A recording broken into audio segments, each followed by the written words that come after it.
अस्सलाम वालेकुम नाज़रीन, कैसे हैं आप लोग। आई होप कि आप लोग अच्छे से होंगे और अपनी तैयारी में मशरूफ़ होंगे। आज की इस वीडियो में हम लोग बात करने वाले हैं कि अपनी एग्ज़ाम में आप उर्दू की कॉपी को किस तरह से लिखेंगे। मैंने इससे पहले कॉपी प्रेजेंटेशन पर एक वीडियो बनाया था, तो उसमें बहुत सारे लोगों ने रिक्वेस्ट करा है कि आप उर्दू की कॉपी कैसे लिखें, उस पर भी एक सेपरेट वीडियो बताएं। मैंने उसमें कुछ हिंट दिया था आपको कि उर्दू की पेपर हम लोग को किस तरह से लिखना चाहिए ताकि अच्छा प्रेजेंटेशन हो, और जितने भी आप जो भी लिखते हैं उसका अच्छा प्रेजेंटेशन होता है, अच्छा से आप लिख पाते हैं तो देखने में भी अच्छा लगता है, और जो मार्क्स है वो भी आपको फुल मिलती हैं। जैसे कि आपको दरख्वास्त लिखनी होती है, ख़त लिखनी होती है, तो उसमें मेनली जो होता है वो आपका फॉर्मेट का नंबर मिलता है, यानी कि आपने फॉर्मेट को सही से फॉलो करा है तो आपको फुल नंबर दिया जाता है। बेसिकली इसमें मैं आपको कुछ टिप्स देने वाला हूँ कि किस तरह से आप एग्ज़ाम में लिखेंगे ताकि अच्छा प्रेजेंटेशन हो। बहुत सारे लोग को सवाल का जवाब आता है लेकिन वो सही से लिख नहीं पाते हैं, इससे उनका अच्छा मार्क्स नहीं मिल पाता है, और जो सवाल का जो फुल मार्क्स होता है वो नहीं मिल पाता है। इसमें मैंने यहाँ पर क्वेश्चंस ले रखा है जो पिछले साल का 2021 में जो पूछी गई थी, जितने भी क्वेश्चंस, उसका क्वेश्चंस पेपर है, उसको आपको एग्जाम्पल दे करके मैं बताऊँगा। मैंने कॉपी भी यहाँ पर ही ले रखा है, जिस तरह से कॉपी बोर्ड में मिलता है वही वाला कॉपी मैंने यहाँ पर आपके सामने लिया है, और उसी में मैं बताऊँ किस तरह से आप लिखेंगे। ये 2021 का है। 2021 में भी ऑब्जेक्टिव जो है ड्यू टू कोरोना वायरस, उसमें भी ऑब्जेक्टिव 100 पूछी गई थी। इस बार भी आप लोग का जो ऑब्जेक्टिव है वो भी 100 रहने वाली है। सिर्फ 100 रहेगी, उसमें से आपको 50 का जवाब देना होगा जो ओ मार्कशीट पर होता है। अगर से आप इसको क्वेश्चन बैंक को अगर से आप पीडीएफ में डाउनलोडिंग करना चाहते हैं तो मैंने अपलोड कर रखा है अपने चैनल पर। 2017 से 18, 19, 20, 21 सबका मैंने अपलोड कर रखा है, और जितने भी आने वाली एग्ज़ाम होगी उसका भी क्वेश्चंस पेपर मिलेंगी तो मैं अपलोड करता रहूँगा। आप इस चैनल से भी जुड़ सकते हैं। इसको पाने के लिए इसका लिंक आपको वीडियो को डिस्क्रिप्शन में दे दिया गया है, आप उस वीडियो को देखकर इसको डाउनलोडिंग कर सकते हैं इस पेपर को। और मैंने जो प्रेजेंटेशन कॉपी में प्रेजेंटेशन का जो वीडियो बनाया है वो भी आप देख सकते हैं, इस चैनल पर अपलोड है।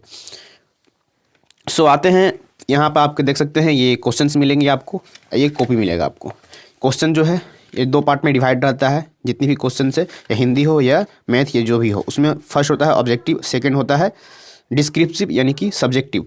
तो जो ऑब्जेक्टिव क्वेश्चंस होती हैं सेक्शन ए के अंतर्गत आती है, और जो भी ऑब्जेक्टिव होती है वो ओ मार्क पर आप लोग को फिल करना होता है। ये सेक्शन ए है, आपको ओ मार्क शीट दी जाएगी, आप उस पर फिल करेंगे। इसमें देख सकते हैं इसमें 100 क्वेश्चन दी हुए हैं, जिसमें से आपको 50 को सोल्व करना है। नंबर ऑफ़ क्वेश्चंस आपको ज़्यादा हैं तो पढ़ने में भी आपको ज़्यादा टाइम लगेगा। टाइम बहुत ही इसमें मेन फैक्टर होगा। आपको टाइम का ख्याल रखना है एग्ज़ाम में, और सभी क्वेश्चंस को नहीं पढ़ना है। अगर से आप यहाँ से शुरू करते हैं, अगर से फर्स्ट क्वेश्चन आता है तो आप टिक कर दें, पहले आप जितना भी है पढ़ करके टिक कर दे जाएँ, और आपको मिला लेना है कि हाँ 50 अगर से 50 नंबर आपका सोल्व हो चुका है तो आप क्वेश्चंस को नहीं पढ़ें, क्योंकि उससे टाइम टेकन होगा और ज़्यादा आपको टाइम लगेगा। एग्ज़ाम में टाइम का बहुत ही वैल्यू होता है। आप ऑब्जेक्टिव पूरा ना पढ़ें, जो आपको 50 सोल्व हो जाता है आप उतना सोल्व करके ओ मार्क शीट पर भर लें, फिर उसको बाद छोड़ दें। फिर आते हैं आप सब्जेक्टिव पर, किस तरह से आपको लिखना होता है। मेनली सब्जेक्टिव पर ही हम लोग को लिखना होता है, ऑब्जेक्टिव तो आप ओ मार्क शीट पर फिल कर ही देते हैं। ये देख सकते हैं यहाँ 100 तक, इसमें 100 तक पूछी गई थी 2021 में भी, या 2022 का एग्ज़ाम जो होने वाला है उसमें भी आपको 100 क्वेश्चन पूछे जाएंगे ऑब्जेक्टिव में। इसमें से आप सिर्फ 50 का ही उत्तर देंगे, यानी कि आप आंसर देंगे 50 का ही फिल करेंगे। आप कहीं से भी जो भी आ रहा है आप वो फिल कर सकते हैं। ऐसा नहीं कि 1 से 50 तक ही सिर्फ आपको फॉलो करना है, आप 1 से लेकर 100 तक में जो भी आपको आ रहा है वो आप फिल कर सकते हैं ओ मार्क शीट पर। ध्यान रहे कि आप 1 से 50 से ज़्यादा सोल्व नहीं करें, न तो अगर से आप 50 से ज़्यादा सोल्व कर देते हैं तो आपका परेशानी हो सकती है, क्योंकि वो मशीन से चेक होता है। अगर से आप ज़्यादा कर देंगे तो फिर 1 से लेकर 50 तक ही आपको काउंट होगा, और जितने 50 से आगे बनाएंगे आप वो काउंट नहीं होगा। आप 50 से ज़्यादा नहीं बनाएं, ये ध्यान में बात रहनी चाहिए। ये आपका हो गया ऑब्जेक्टिव का। अब आते हैं हम लोग सब्जेक्टिव में, जो मेनली हम लोग को लिखना होता है, जो प्रेजेंटेशन देना होता है, वो सेक्शन बी से ही स्टार्ट होता है। सेक्शन 1 आपका ऑब्जेक्टिव हो गया, सेक्शन बी आपका सब्जेक्टिव होता है। सब्जेक्टिव में यहाँ शुरू करते हैं। सो पहला यहाँ देख सकते हैं, दरअसल उन्वाद में से किसी एक पर मजमून लिखें, यानी कि जो पहला आपका क्वेश्चन होगा एग्जाम में वो मजमून से रिलेटेड होगा। आपको मजमून 5 दी जाएंगी, 5 देख सकते हैं यहाँ पर 1 2 3 4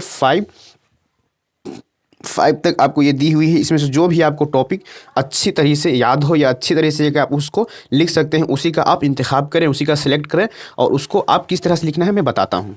सो ये आपका फर्स्ट है मजमून। सो मजमून लिखने के लिए सिंपली देखिए इस तरह से आपको क्वेश्चन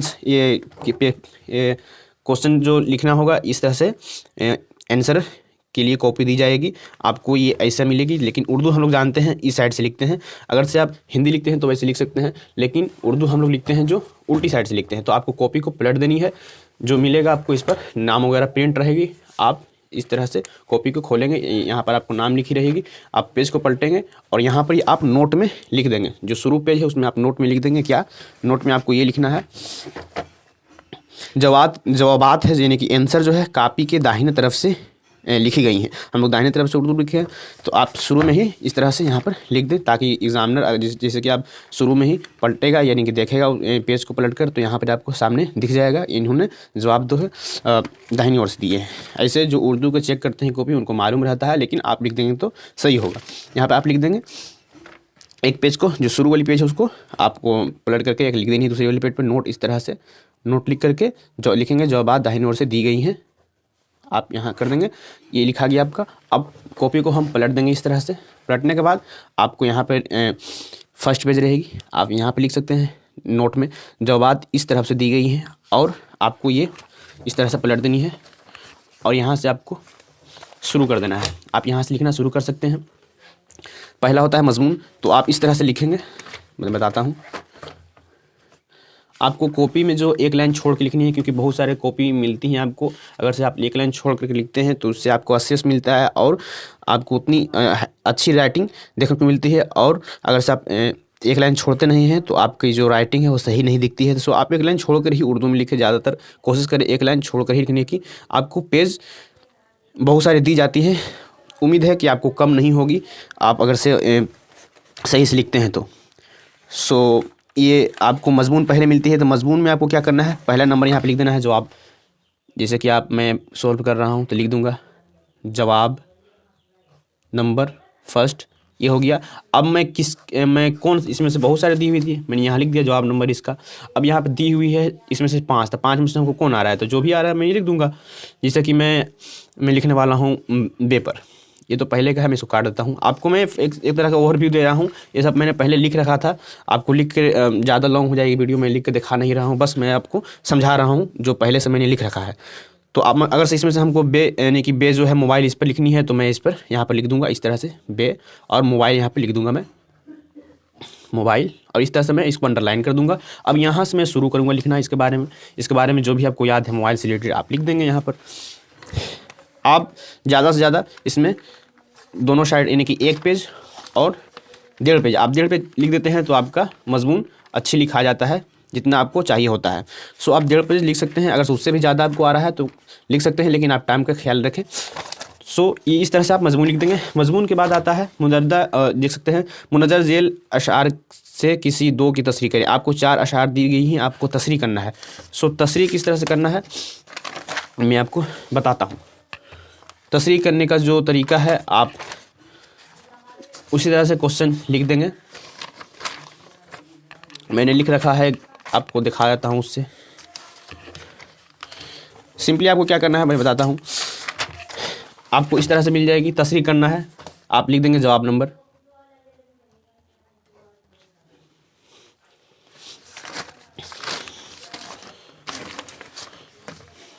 अब जवाब नंबर यहाँ पर 2 लिख देंगे इस तरह से, जो आप जिस अंक में लिखा हुआ 2 लिख देंगे इस तरह से, और इसमें से जो भी आ रहा होगा आपको वो लिखेंगे यहाँ पर ही, यहाँ पे लिख देंगे। जिसमें अलिफ सॉल्व करने वाला अलिफ लिख दिया। अब यहाँ से शुरू करेंगे मैं लिखना, जैसे कि ये कोताहियों की अपनी मैं तावील क्या करूँ, मेरा हर एक खेल मुझसे ही बिगड़ गया। तो मैं लिखूँगा कि मुनज़्ज़र ज़ेल यानी कि जो ऊपर दी गई है, यह ऊपर दी गई शेर कहाँ से लिया गया है, इसके शायर कौन है, उसके बारे में क्या इन्होंने बताया है इस शेर में, उसको रिलेटेड यहाँ पर लिख देंगे। सो आप इस तरह से यहाँ पर लिख देंगे। नंबर को लिखने के बाद आप पूरी को लिख देंगे। ये आपका सॉल्व हो जाएगी। इस तरह से आपने 1 किया, इसमें से एक और चूज करना होगा। अगर से आपको दाल आ रहा है तो आप इसी तरह दाल लिख देंगे और उसके बारे में लिख दे सकते हैं। फिर इसके बाद आता है, आप दो सॉल्व कर चुके हैं 1 और 2। अब 2 के बाद आप आएंगे 3 पर, मुनज़्ज़िल अक़्तबास की तसरीह याक़ूब शबा के हवाले से करें। इसमें भी 2 दी हुई रहती हैं, आप 1 या 2 को सॉल्व कर सकते हैं। ये आपको 3 नंबर कंपलसरी है करना, यानी कि अक़्तबास की तसरीह याक़ूब शबा के हवाले से। अगर से आपको याक़ूब शबा क्या होता है नहीं जानते हैं, किस तरह से अक़्तबास की तसरीह करते हैं, तो आप यूट्यूब पर सिंपली सर्च करेंगे कि अक़्तबास की तसरीह याक़ूब शबा के हवाले से कैसे करें। आप जैसे ही सर्च कर रखते हैं तो बहुत सारी वीडियो आ जाएंगी आपके सामने सर्च में। आप जो भी अच्छा लगता है आप उसको वॉच कर लें और समझ लें किस तरह से आपको तसरीह करनी होती है। अगर से आप चाहते हैं तो आप कमेंट करेंगे बहुत सारे, तो मैं इस पर ट्राई करूँगा वीडियो बनाने की। सो आप इस तरह से लिख सकते हैं। अगर से और बताता हूँ मैं आपको, मैं एक पेन पेज पे आपको बता देता हूँ। ये आपने यहाँ पर नंबर लिख देंगे जवाब नंबर में। जवाब नंबर आपने यहाँ पर 3 लिख रखा है। अगर से आपको ये फर्स्ट नहीं आ रहा है तो आप सेकंड में जो है तो आप यहाँ पे लिख सकते हैं या लिख दिए आप, या वाला हम सॉल्व कर रहे हैं। और यहाँ से आप इसको लिखना शुरू कर सकते हैं कि ये इक़्तिबास कहाँ से लिया गया है, कौन इसके जो चैप्टर्स के राइटर हैं उसका नाम लिख सकते हैं। आप डिस्क्राइब करके इसको एक्सप्लेन कर सकते हैं। आप यूट्यूब पर सर्च कर लेंगे तो ये वीडियो मिल जाएंगी, आप उसको देखकर समझ सकते हैं। सो आपका ये 3 नंबर क्वेश्चन सोल्व हो गया। अब आते हैं 4 नंबर पर। 4 नंबर बहुत इंपॉर्टेंट है। ये जो दरख्वास्त लिखनी होती है और एक ख़त लिखनी होती है, इसमें से 4 में से किसी एक पर लिखना होता है। या आप दरख्वास्त लिखें या आप ख़त लिखें। सो 4 नंबर जो क्वेश्चन है इससे 5 मार्क्स का होता है, जिसमें से आपको दरख्वास्त या ख़त में से कोई एक लिखना होता है। तो अगर से आपको दरख्वास्त आती है तो दरख्वास्त लिखें, अगर से ख़त आती है तो ख़त लिखें। इसको लिखने का क्या तरीका होने वाला है मैं बता रहा हूँ। सो मैंने यहाँ पर लिख रखा है पहले से, उसी को आप फॉलो करें। मैंने जो फॉर्मेट तैयार करा है आप देख सकते हैं। मैंने ये जवाब नंबर 4 लिखा है, जवाब नंबर यहाँ 4 है तो यहाँ पे लिख रखा है, तो आप ये देखेंगे। मैंने यहाँ लिखा है दरख्वास्त के बारे में, तो आप ये फॉर्मेट फॉलो कर सकते हैं। मैंने यहाँ बख़िदमत लिखा है, फिर प्रिंसिपल साहब के पास लिखना है तो प्रिंसिपल साहब लिखेंगे, और जिस कॉलेज में आप पढ़ रहे हैं उसका नाम लिखेंगे। फिर जहानाबाद मतलब जहाँ भी आप पढ़ रहे हैं तो वहाँ पर लिखेंगे कॉलेज का नाम, कॉलेज का एड्रेस कहाँ है। फिर मज़मून आप यहाँ पर लिख सकते हैं। सब्जेक्ट यानी कि जो होता है आप किस लिए छुट्टी चाहते हैं या जो भी आपका सब्जेक्ट हो लिख सकते हैं यहाँ पर। फिर यहाँ से लिखते हैं जनाब आली, इसके सामने से फिर लिखते हैं अदब के साथ अर्ज़ है कि मैं अपने मामू या किसी भी जो भी आपको मज़मून है उससे रिलेटेड लिख सकते हैं। मामू की शादी में पढ़ना जा रहा हूँ तो लिहाजा इसमें स्कूल में आने से कासिर रहूँगा। सो इतना दिन की से इतना दिन की स्कूल गैर हाजिर रहूँगा। इस तरह से आप जो भी सब्जेक्ट में आपको दी रही होंगी एग्ज़ाम में आप उसके अकॉर्डिंग लिख सकते हैं। लास्ट में आपको यहाँ लिख देना है आपका फरमाबरदार नाम मोहम्मद अली, जो भी आपका हो नाम या दर्जा और रोल नंबर यहाँ पर लिख सकते हैं। सो इस तरह से आप इसको लिख सकते हैं। कोशिश करें कि जो ख़त हो या दरख्वास्त हो एक पेज में लिखें, और इसमें आप कोशिश करें कि एक लाइन नहीं छोड़ें, क्योंकि एक लाइन छोड़ते हैं तो आपका एक पेज से ज़्यादा चला जाता है, जो अच्छा नहीं होता है। दरख्वास्त या ख़त एक पेज पर ही लिखें, और आपको इसमें लाइन नहीं छोड़नी है। बाकिया में आप लाइन छोड़ सकते हैं, लेकिन इसमें आप लाइन ना छोड़ें, क्योंकि अगर से आप लाइन छोड़ते हैं इसमें तो एक पेज से ज़्यादा हो जाएगी, जो अच्छा नहीं माना जाता है। सो आप कोशिश करें ऐसे लिखने की। ये हो गया आपका दरख्वास्त। अगर से आप चाहते हैं कि नहीं दरख्वास्त नहीं मैं लिखूँ ख़त, तो ख़त का क्या फॉर्मेट होने वाला है आप ये देख सकते हैं। ख़त का ये फॉर्मेट होने वाला है। आप शुरू में बिस्मिल्लाहिर्रहमानिर्रहीम लिख सकते हैं, और यहाँ से जवाब नंबर लिख दिए। यहाँ पर बिस्मिल्लाहिर्रहमानिर्रहीम लिखने के बाद आप यहाँ पर जहाँ से इम्तिहान हॉल से लिख रहे हैं तो इम्तिहान हॉल आप यहाँ पर लिख देंगे, और यहाँ पर जो डेट होता है वो लिख देंगे। फिर यहाँ पर जो जिसके पास लिख रहे हैं आप उसका लिखेंगे नाम, यहाँ पर सलाम वगैरह लिखेंगे। फिर यहाँ से शुरू करेंगे आपका ख़त मिला पढ़कर घर वालों को। जो फॉर्मेट मैंने लिख रखा है आप इसको भी फॉलो कर सकते हैं। जैसा कि देख सकते हैं यहाँ पर मैंने फुल शो करा है, आप इसका स्क्रीनशॉट भी ले सकते हैं। इस तरह से आप फॉलो कर सकते हैं। लेकिन आपको ये ध्यान रखना होगा कि आपको सब्जेक्ट क्या देता है, यानी कि आपको मजमून में क्या तलब करना है, क्या मांग करना है, आप उसको ख्याल में रख कर ही लिखेंगे। आप नीचे भी लिख सकते हैं आपका फरमाबरदार मोहम्मद अली साहब, जो भी नाम है आपका वो लिख देंगे, और इस तरह से आप टिकट बॉक्स भी बना देंगे। टिकट बॉक्स बनानी होती है, सो आप इसको भी बना सकते हैं। सो मैं जो बता रहा हूँ इसको आप फॉलो कर सकते हैं। अदरवाइज़ आपको इससे अच्छा आता है तो आप उसको भी फॉलो कर सकते हैं। मैंने जिस तरह से लिखा है, मैंने अपने एग्ज़ाम में लिखा था, उसी को मैं आपको बता रहा हूँ बस। अगर से आप इससे अच्छा लिख सकते हैं तो आप फॉलो कर सकते हैं, यू कैन। सो यहाँ भी मैंने ख़त लिख रखा है, आप इस तरह से लिख सकते हैं। ये खत लिखने के बाद आता है आपका 5 नंबर। 5 नंबर में आपको सिर्फ 5 मुख्तसर सवालात का जवाब देना होता है। इसमें से 10 दी हुई रहती हैं, जैसा कि आप देख सकते हैं यहाँ 10 क्वेश्चन रहेगी इसमें। यहाँ आप यहाँ दिया हुआ है यहाँ तक 10 क्वेश्चन में से आपको 5 को चूज कर लेना है। आपको इस तरह से लिख लेनी है। मैं आपको दिखाता हूँ लिख कर कुछ। 5 नंबर आप लिख लेंगे, जवाब नंबर 5 आप लिख देंगे, जवाब नंबर 5। और जो आपको आ रहा होगा, जैसा कि मैं लिखना चाहता हूँ क्वेश्चन नंबर 1 का, तो मैं यहाँ पे लिख दूँगा क्वेश्चन नंबर 1, और जो भी इसका आंसर है आप उसको लिख सकते हैं। मौलाना आज़ाद किस मुल्क में पैदा हुए? तो मक्का मुकरमा में इन्होंने पैदाइश हुई थी। आप लिख सकते हैं कि मौलाना आज़ाद मक्का मुकरमा में पैदा हुए थे। आप इस तरह से लिख देंगे, फिर एक लाइन छोड़ेंगे, और जो भी आ रहा हो आपको, अगर बी नहीं आ रहा होगा तो बी छोड़ देंगे, और सी पर आप लिखेंगे, सी का यहाँ पे लिखेंगे, इस तरह से डी का भी लिखेंगे। यानी कि 5 क्वेश्चन लिख लेना है। ये 1 लाइनर या 2 लाइनर ही होते हैं। आप इसको ईजिली सॉल्व कर सकते हैं। ज़्यादातर इसका क्वेश्चन 1 लाइन और 2 लाइन में हो जाया करता है। आते हैं अब यहाँ हम लोग मुंदरजा झील को किसी 3 सवाल का जवाब देना है। ये लॉन्ग क्वेश्चन है, ये 6 नंबर में, इसमें से आपको 3 का जवाब देनी होती है। आप इसको भी इसी तरह से लिख सकते हैं। आपका ये एक पेज में अप्रोक्स हो जाएगी जो लिखनी होती है 5 क्वेश्चंस का जवाब। फिर इसके बाद आप पेज को दूसरी पेज में लिखनी स्टार्ट करेंगे। यहाँ से आप यहाँ पे लिख सकते हैं जवाब नंबर 6 में, जवाब नंबर यहाँ पर 6 लिख देंगे इस तरह से। और जो भी क्वेश्चन आ रहा होगा आपको तो यहाँ से लिखना स्टार्ट करिए। लॉन्ग क्वेश्चन है, आपको करीब करीब 1 पेज तक लिखना है, उससे भी ज़्यादा लिख सकते हैं अकॉर्डिंग टू क्वेश्चन, क्या क्वेश्चन ने पूछ रहा है इस तरह से लिखेंगे। अब आते हैं हम लोग, ये आपका कंप्लीट हो जाएगा। 7 नंबर यहाँ पर देख सकते हैं आप, ये दरअसल झील इबारत की तलखीस पेश की है। तलखीस क्या होता है, आप यूट्यूब पर सर्च कर लेंगे, इसको भी इजीली मिल जाएगी, आप वहाँ से समझ सकते हैं। तलखीस आता है आपको लिख सकते हैं। अदरवाइज़ आपको एक ऑप्शन भी दी जाती है उसके बदले में। अगर से तलखीस नहीं आता है तो आप किसी भी एक पर इसमें से खुलासा लिख सकते हैं। खुलासा मेनली आता है अफसाना से। यहाँ पे अफसाना दिया है, प्रोमिस्ड, ओवरटेक्सिंग, क्वारंटीन दिया हुआ है। इसमें से आप तीनों में से कोई भी आ रहा होगा तो आप उसको सिंपली लिख लेंगे। क्वेश्चन नंबर 7, और जो भी खुलासा लिखना होगा, अगर से आपको ए लिखना है तो यहाँ पर ए लिख देंगे, और यहाँ पर नहीं लिखेंगे, आप बीच में लिखेंगे ताकि अच्छा इंप्रेशन हो। अगर से आप 6 नंबर क्वेश्चन का स्टार्ट कर रहे हैं तो आपको यहाँ पर 7, अगर से ये क्वेश्चन नंबर 7 है, यहाँ देख सकते हैं। 7 यहाँ पर लिख देना है आपको, और यहाँ पर जो भी आपको आ रहा हो, अगर से आपको ए है तो ए लिख देंगे, और यहाँ पर लिखेंगे प्रोमिस का, इस तरह से लिख देना है, और अंडरलाइन कर देना है। और किस तरह से लिखना है, जैसे देख सकते हैं यहाँ पर मैंने लिखा था, आपको दिखा देता हूँ।